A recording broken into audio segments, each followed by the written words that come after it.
আজকে বেশ কয়েকদিন হয়েছে ভাবছি শুধু যে ব্লগ এডিট করব তা আসলে কোনোভাবেই সময় হচ্ছে না। অনেক বেশি ব্যস্ততার মধ্যে দিয়ে সময় যাচ্ছে। আর সাফওয়ানকে নিয়ে ও সজাগ থাকলে কোনো কিছুই সেরকম করতে পারি না। ও যখন ঘুমায় তখন সংসারে টুকটাক কাজ করতে করতে আসলে সময়টা কেটে যায়। তো এই ব্লগগুলো অনেক আগের।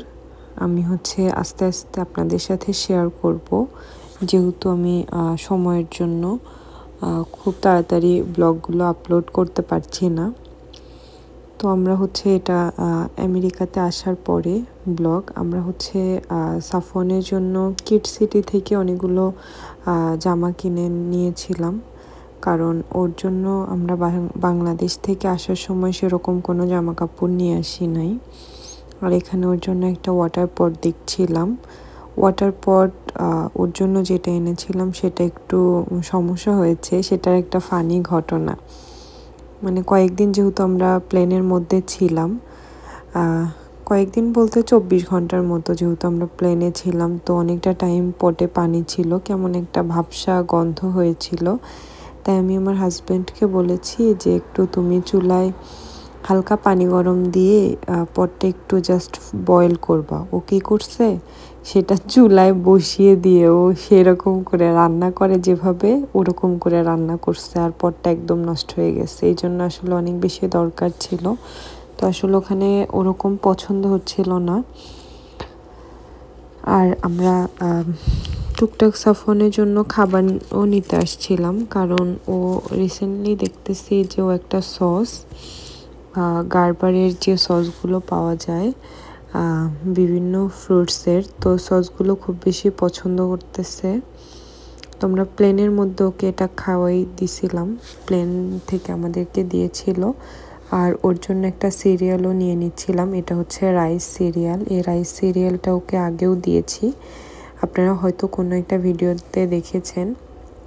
আমি রাইস সিরিয়ালটা ওকে দিয়েছি। আর এটা আরেকটা খাবার।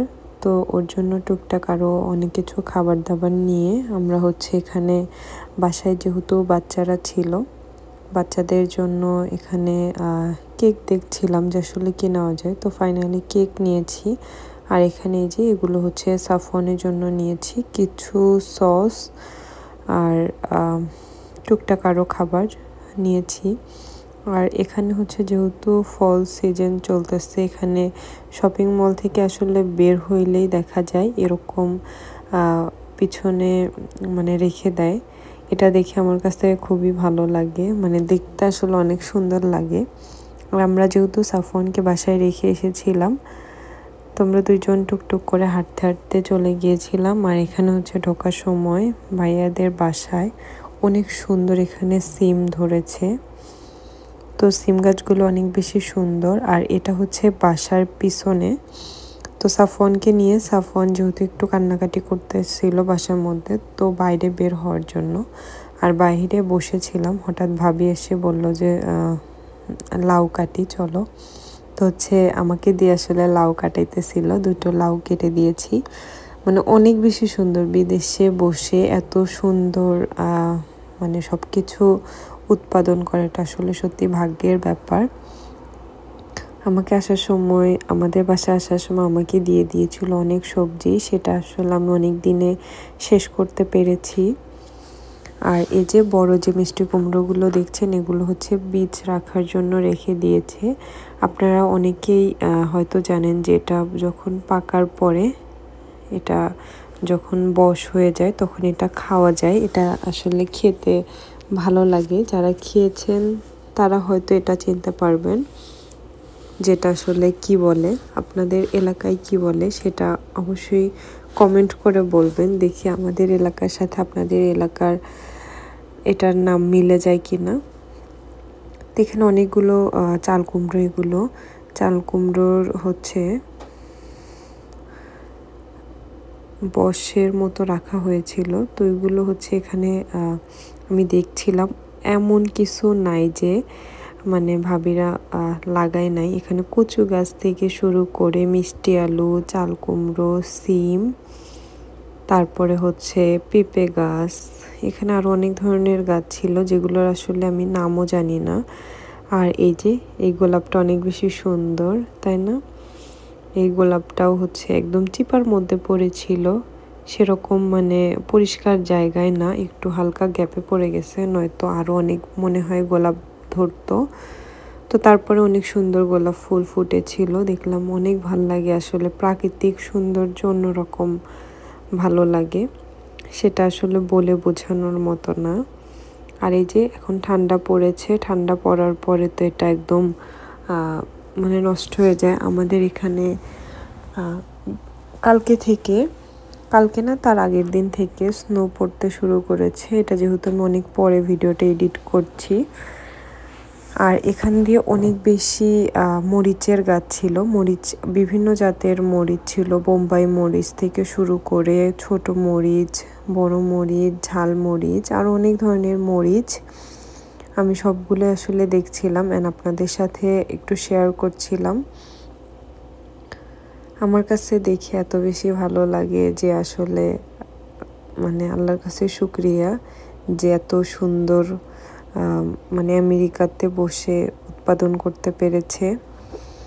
অনেক বেশি কষ্ট করেছে, আমি শুনেছি যে ভাবি আমাকে বলেছে যে মানে অনেক কষ্ট হয়েছে। আসলেই তো যারা কৃষক তারা তো দেখা যায় যে জমিতে যখন কোনো কিছু উৎপাদন করে তাদের কিন্তু আসলে অনেক পরিশ্রম করতে হয় অ্যান্ড হচ্ছে অনেকটা টাইম দিতে হয় সেখানে। তো এটাও হচ্ছে সেম। আর সাফওয়ান এইদিকে, সাফওয়ানের দাদুমণির চেয়ারে বসে সে তার কাজিনের সাথে এখানে খেলছিল, আর সাফওয়ানের পাপাকে মানে ঠেলছিল আর কি। এটা দেখে আমার কাছে এত ফানি লেগেছে, আর ও অনেক বেশি এনজয় করছিল।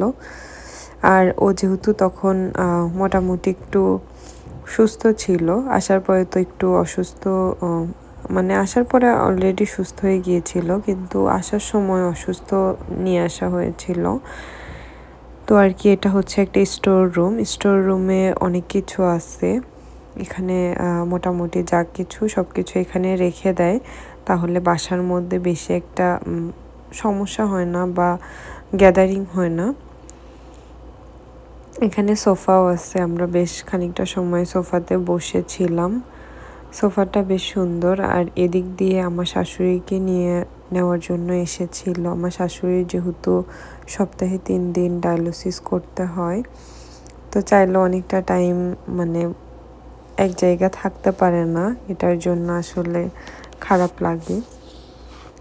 আর এখানে আমি আদিবাকে অনেক সুন্দর করে চুল বেঁধে দিয়েছিলাম, সেটা আমি আদিবাকে বলছিলাম যে দেখি একটু ঘুরে দেখাও। তো ও আমাকে সুন্দর করে ঘুরে দেখাচ্ছিলেন। ওর মাথায় মাশাআল্লাহ অনেক বেশি চুল, আর অনেক লক্ষ্মী একটা মেয়ে, অনেক লক্ষ্মী। এরকম লক্ষ্মী মেয়ে আসলে হয় না।